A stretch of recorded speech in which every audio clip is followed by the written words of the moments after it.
My dad secretly sold my car because he needed money, so I kept quiet until the day he got a summons from court delivered. I'm a 27-year-old guy, and I've been working as a mechanic for the past few years.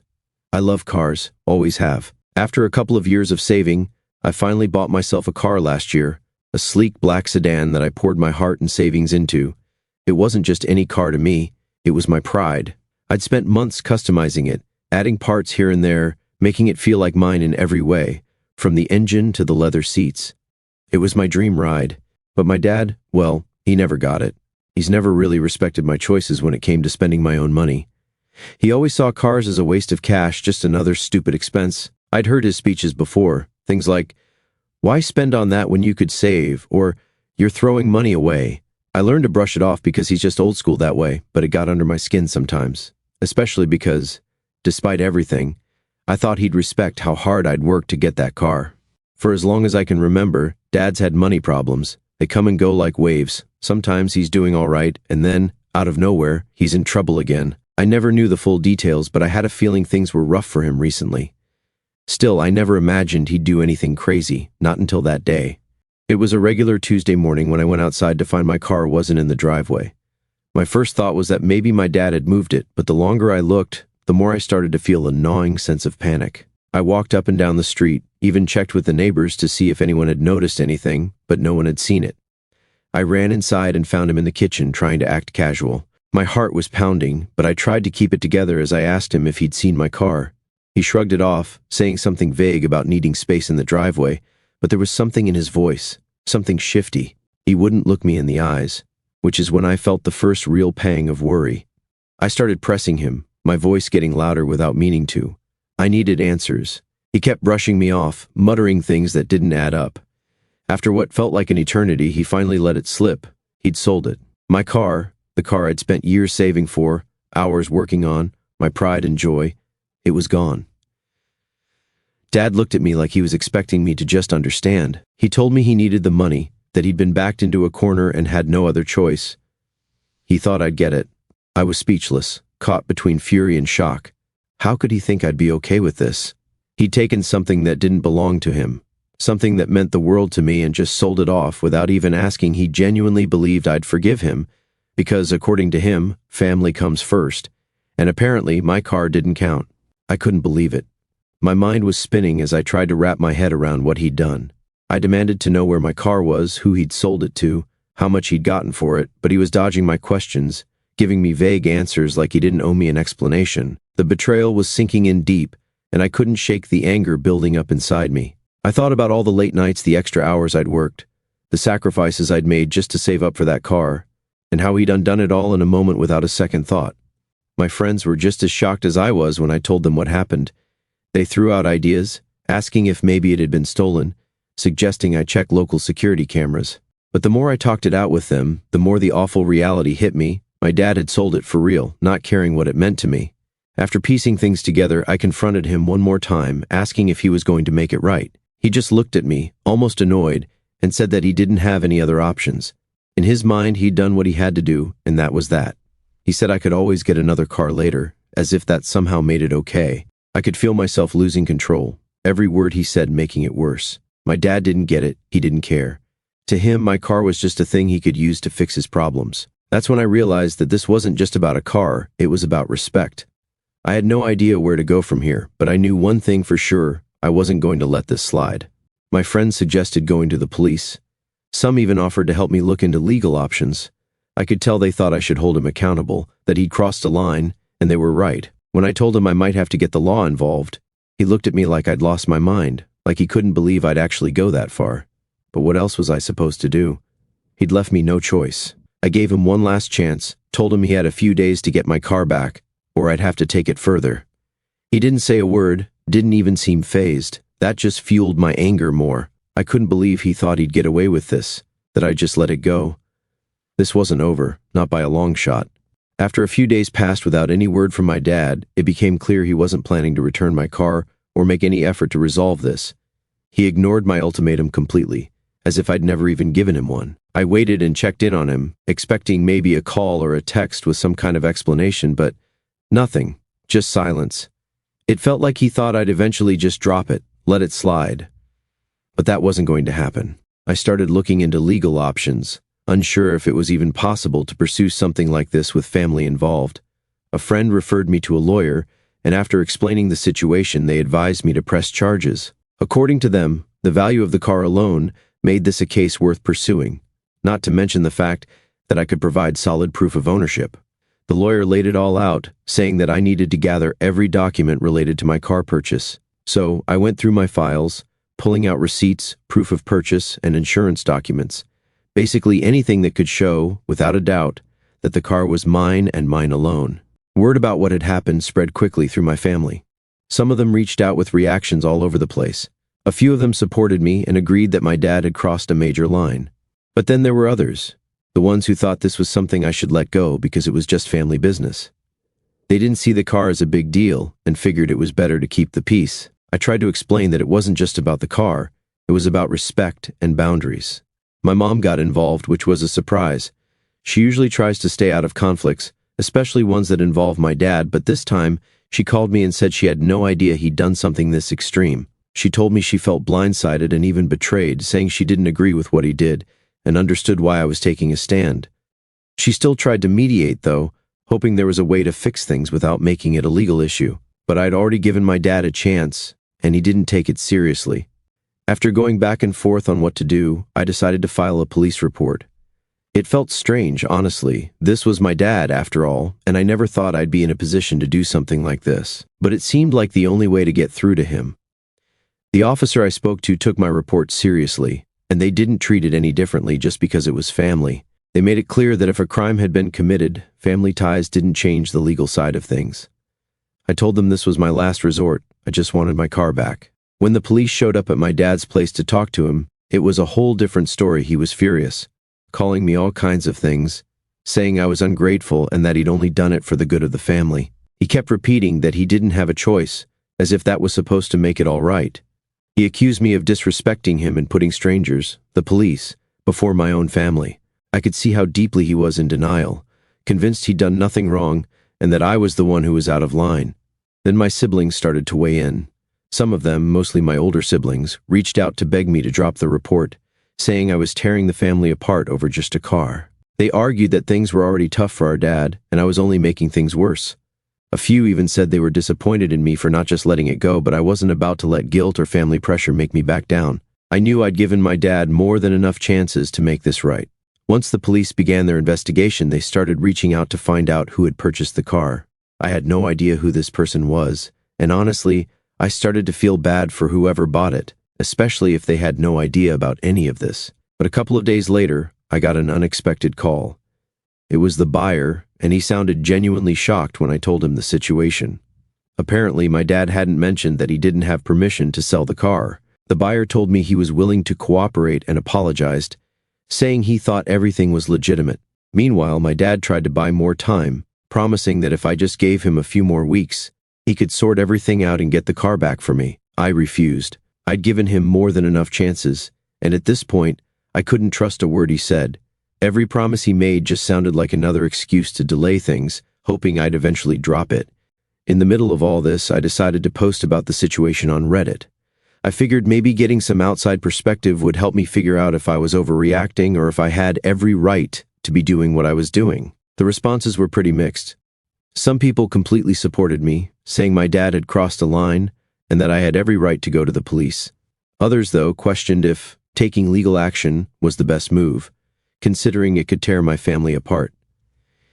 It was hard to read through some of those comments, but at the end of the day, I felt validated by the people who understood where I was coming from. As more time passed, I started noticing that my dad was growing desperate. I think he was beginning to realize that the situation was spiraling beyond his control. He had no idea that I'd take it this far, and now it was clear that I wasn't going to back down.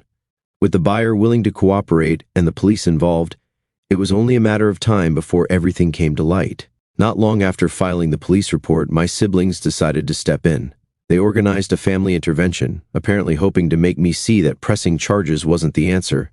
I got a text from my oldest sister saying they all wanted to talk, so I showed up, expecting a calm conversation. But from the moment I walked in, it was clear this was an ambush. Everyone was there, my siblings, my mom, and even a few cousins. They all looked at me like I was the one who'd done something wrong. They said I was being unreasonable, that our dad was in trouble, and I was only making things harder on him. They kept repeating that it was just a car and asked me to think about the bigger picture, the impact this would have on the family. I tried explaining my side, that this wasn't just about a car. I told them I couldn't just let it go, especially after he'd crossed this line. If I didn't stand up now, he'd keep taking things as if they were his, to do with as he pleased. My words didn't seem to land, though. They were all focused on keeping the peace, like the car was just some minor issue that I was blowing out of proportion. Then, in the middle of the argument, my dad finally cracked. He broke down, saying he did it because he had no other options. He started sobbing, going on about how desperate he was and how he never thought it would come to this. He said he'd pay back half of the car's value, hoping that would be enough to make me drop everything.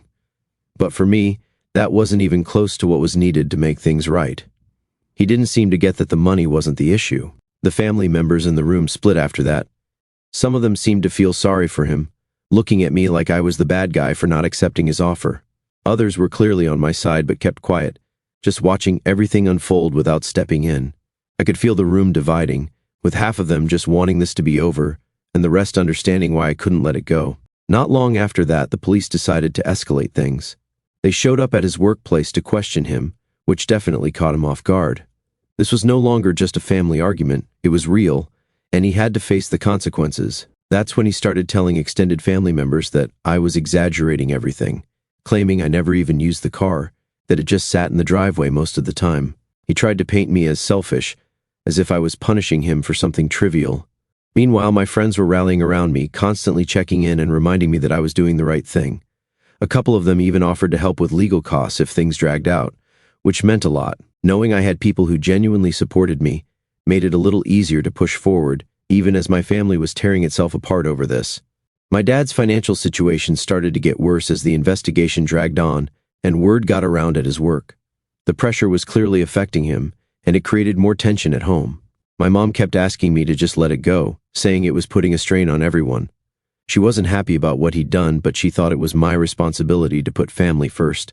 I knew I was making things hard for her, but I also knew I couldn't let him off the hook. The Reddit post I'd made was still getting attention, and I'd started updating it as things progressed. The reactions from strangers online were pretty intense. People were flooding the comments with support, telling me I wasn't wrong to take legal action. There was an outpouring of anger and outrage on my behalf, with people sharing their own stories of family betrayal. But of course, there were also people who said I was going too far, that I should forgive him because he's my dad. It was a lot to process, but reading those comments helped me feel like I wasn't alone in thinking this was a huge deal. Then my lawyer took things up a notch by filing a formal demand for restitution. This wasn't just a threat, it was a clear legal statement that my dad either had to make things right or face the consequences. That's when my family arranged another meeting, this time with the intention of mediation. They thought if we could just sit down with a neutral party, we'd be able to reach some kind of agreement without going to court. The mediation started off tense, but civil. Everyone sat down, and for a few minutes it seemed like we might get somewhere. But as soon as the mediator brought up compensation, my dad's defenses shot up. He started accusing me of dragging this out to make him look bad, and things quickly turned into a shouting match. He even threatened to countersue for emotional distress, which honestly sounded ridiculous. I could hardly believe he was serious. The whole session dissolved into chaos, with everyone yelling over each other and no real progress being made. After that, I walked out more determined than ever. If he wanted to take this to court, fine. I was ready. For the first time in this whole mess, I felt like I knew exactly what needed to be done. It wasn't just about getting my car back or even getting compensated. It was about setting boundaries. This wasn't just going to be swept under the rug. Not long after the failed mediation, I got a call from the buyer who'd unknowingly bought my car. He sounded shocked and apologetic. Apparently, he'd had no idea my dad sold the car without my permission. He didn't want any part of this mess and was willing to return the car. Arrangements were made, and the buyer came by with my car. But as soon as I saw it, I felt the sting of betrayal all over again. The car wasn't in the condition I'd left it in. There were scratches along one side, the front bumper was scraped, and it looked like it had taken a few hard hits on the road. The interior, once spotless, was now stained and scuffed in places that hadn't been before. I went over every inch of it, cataloging the damage and realizing that getting it back wasn't the end of this nightmare. Now I was facing repair costs. When my dad found out the buyer had returned the car, he was furious. He lashed out at the buyer, calling him a traitor and claiming he'd been manipulated by me into turning on him. The buyer didn't respond to the accusations, and honestly, I don't think he wanted any more involvement with my dad after seeing how unhinged things had become. He just handed over the keys and left as quickly as possible. With the car back, I told my dad that he needed to cover the repair costs to make things right. This wasn't about taking things further, it was about fixing the damage he'd caused. He laughed, saying he'd already lost enough over this, and that I should be grateful to have the car back at all. He refused outright, brushing off my request like it was an unreasonable demand. Then my mom got involved again. She showed up, asking me to consider dropping the whole thing for the sake of the family. She kept telling me that this was breaking everyone apart and that I was making things harder than they needed to be. She didn't ignore the fact that what Dad did was wrong, but she begged me to just move on and let it go. I could see that she was struggling, caught in the middle, but it was clear she wanted the problem to just disappear without any real accountability. The whole mess didn't stay contained within the family either. Word had started spreading around our community, and soon enough, neighbors were taking sides. Some supported me, saying that I had every right to get justice for what had been done. Others, usually older folks who knew my dad for years, thought I was going too far, saying family issues shouldn't be taken to court. It felt like everyone had an opinion, and there was no way to avoid the gossip and judgment coming from all directions. Things took a turn when my extended family got involved online. My cousins and aunts started posting vague messages about family loyalty and how family matters should stay private. A couple of them shared parts of the story on social media, twisting the narrative to make it seem like I was the one tearing our family apart over a car. Suddenly, it wasn't just a legal battle, it was turning into a public spectacle. Meanwhile, the legal fees were piling up. Every step of the way, my lawyer fees kept increasing, and I realized that if this continued, I might have to find another way to cover the costs. People on Reddit were aware of what was happening, and many suggested starting a fundraiser to help me with legal fees. I was hesitant at first, but with the family drama escalating, the idea didn't seem as outlandish as it once did. Then came the final low blow from my dad. In a last-ditch effort to make things difficult for me, he contacted my employer, hoping to get me in trouble or paint me in a bad light. He even told them I was dragging our family through the mud and creating problems at home. My boss called me in for a private conversation, and for a second, I thought maybe my dad's antics had actually affected my job. But to my surprise, my employer was completely supportive. They assured me they understood the situation and didn't hold anything against me. In fact, they found my dad's actions unprofessional and uncalled for. After that, it became clear that our family was fracturing beyond repair. Some relatives stopped talking to me entirely, siding with my dad. Others who hadn't wanted to get involved before finally reached out to quietly show their support. Lines were being drawn everywhere, and it was clear that no one was neutral anymore. My dad's actions had split the family right down the middle, with one side fully supporting him and the other seeing just how far he'd gone. At this point, I knew I couldn't let this go. The damage to the car, the betrayal, the way he tried to manipulate everyone against me. It was too much. This wasn't just about getting my car back anymore. It was about holding him accountable. I decided to pursue damages for the repairs, and my lawyer agreed that we had a solid case. Every step of this battle had only strengthened my resolve. As things moved closer to a court date, my lawyer advised me to gather every document, every text, and any proof of the damage. He wanted us fully prepared, knowing that my dad wasn't likely to back down. It was real, preparing for a legal showdown against my own father, but it felt like the only option left. This was no longer about just a car, it was about principle. With the court date confirmed, things started feeling more intense, like the final showdown was approaching. My lawyer reached out with a date and a plan to gather all remaining evidence and make sure every document, every record of ownership, and proof of damages was in order. This was no longer just a family dispute. It was a full-on legal case, and both sides were gearing up. A few days before the court date, I got a surprise call from a few family members, including my mom. They wanted me to reconsider and drop the case, saying the situation had spiraled too far. They pleaded that if this went to court, my dad would lose everything, that it would ruin him. They hinted that he might even lose the family home if things didn't go his way. I listened, but nothing they said made me change my mind. He had been given so many chances, and each time he'd chosen to dig his heels in deeper. Then my dad decided to issue his own ultimatum. He showed up at my place unannounced, making it clear he'd had enough. He told me to either drop the charges or he would cut me out of the family entirely. He claimed he would write me out of the will, make sure I didn't see a dime from him in the future, and that he'd cut off any remaining ties. It wasn't just an idle threat. He seemed dead serious, like he'd rather throw away any relationship we had left than admit he'd done something wrong. It was around this time that family secrets started spilling out. During a heated argument, one of my uncles mentioned that this wasn't the first time my dad had pulled something like this. He'd borrowed or sold things that didn't belong to him more than once in the past, taking whatever he wanted to pay off various debts. My mom later pulled me aside and admitted that my dad's financial problems went much deeper than any of us knew. She told me he'd been hiding a significant gambling debt for years. Every time things seemed calm, he was just covering up the chaos beneath the surface. She looked torn, but it was clear she'd been aware of his problem for a long time and had tried to keep it from the rest of the family. Then a few members of my extended family reached out with even more stories. Apparently, my dad had manipulated them for money in the past as well. He'd made promises, borrowed items, and even swindled some of them out of money under false pretenses, all to cover his debts.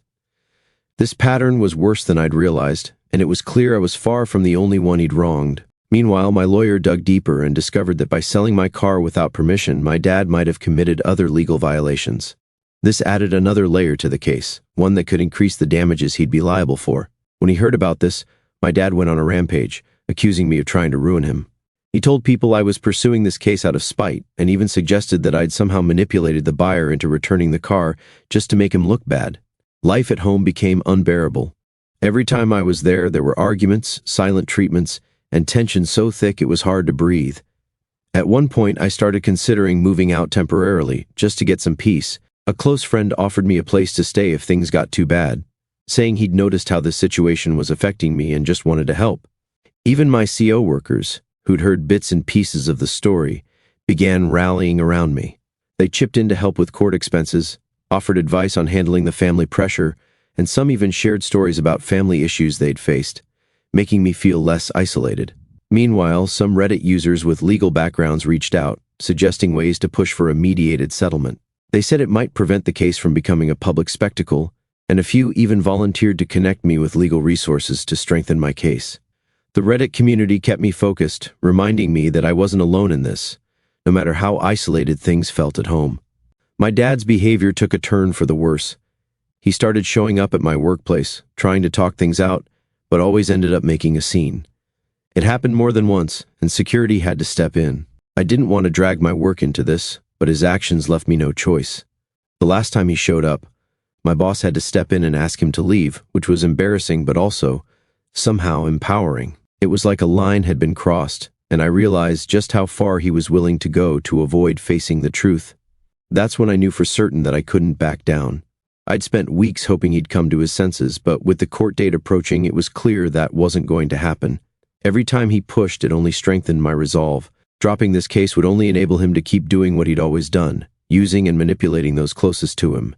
It wasn't just about the car anymore, it was about putting an end to a cycle. As I prepared for the court date, gathering every last piece of evidence, I felt a kind of clarity I hadn't felt before.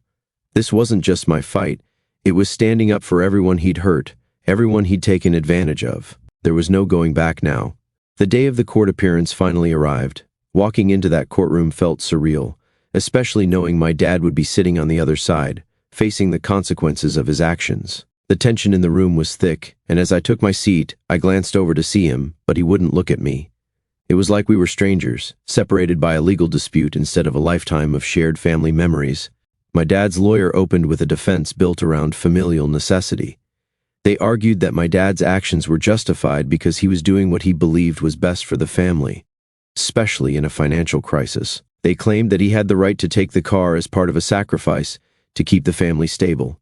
It was a reach, to say the least, but they were clearly leaning on the idea that a parent should be able to make decisions for the family without facing legal repercussions. When my lawyer got up, he didn't waste any time dismantling their argument. He laid out everything, the ownership documents, proof that I had purchased and customized the car entirely on my own, and records of my dad's pattern of borrowing and selling things under questionable circumstances. It painted a clear picture of what had happened and showed that my dad's actions were far from a one-time mistake. He then highlighted the damage to the car, emphasizing that it went beyond just an impulsive sale. This was theft, plain and simple. And then came the unexpected turn. Out of nowhere, one of my cousins, someone who hadn't been vocal about the whole situation until that day, stood up to testify. He shared a story of how my dad had borrowed money from him a few years back under the guise of family support and never paid it back. He went on to reveal that this pattern had affected others in the family too. As he spoke, it became clear that there was a trail of broken promises and financial manipulation that my dad had left behind over the years. The judge listened intently, and I could see the shift in the room. The weight of the testimony was undeniable. Watching my dad listen to all of this, I could see the strain in his face, the way he tightened his jaw and clenched his fists. When the testimony ended, he couldn't hold back any longer. He erupted, accusing me of turning the family against him, shouting that I'd manipulated everyone to make him look like the villain. His outburst did nothing to help his case. It only seemed to harden the judge's stance. The judge called for order, giving my dad a warning as he struggled to regain his composure. Once everything settled down, the judge took a moment to gather their thoughts, clearly impacted by what had just unfolded. When they finally spoke, it was clear where things were headed. They ruled in my favor, ordering my dad to pay damages for the unauthorized sale and the repair costs, along with additional punitive damages for the emotional and financial toll his actions had caused. My dad's face fell. He looked genuinely shocked, like he hadn't fully grasped the weight of his actions until that moment. For the first time, he seemed to realize that there were real, irreversible consequences. The ruling didn't just settle the legal aspect, it deepened the divide within our family. Some relatives expressed support, saying it was about time he was held accountable. Others, though, still felt I had gone too far. They argued that I should have let it go, that family should always come first no matter what. The rift was undeniable, and I knew that, for better or worse, things would never be the same. After the case, my dad reached out with what felt like an attempted apology. He said he was sorry things had gone this far, that he hadn't intended for it to become such a mess, but there was something missing, like he didn't fully grasp why I felt so betrayed. It was hard to tell if he genuinely regretted what he'd done, or if he just regretted the consequences he was now facing. Over the next few days, I began to feel a sense of closure. I'd stood up for myself, set boundaries, and made it clear that I wasn't going to tolerate being taken advantage of, even by family. Reflecting on everything, I realized that family loyalty didn't mean sacrificing my own self-respect. Setting boundaries was necessary, even if it meant losing relationships that weren't based on mutual respect and trust. With a newfound sense of independence, I decided to make a big change.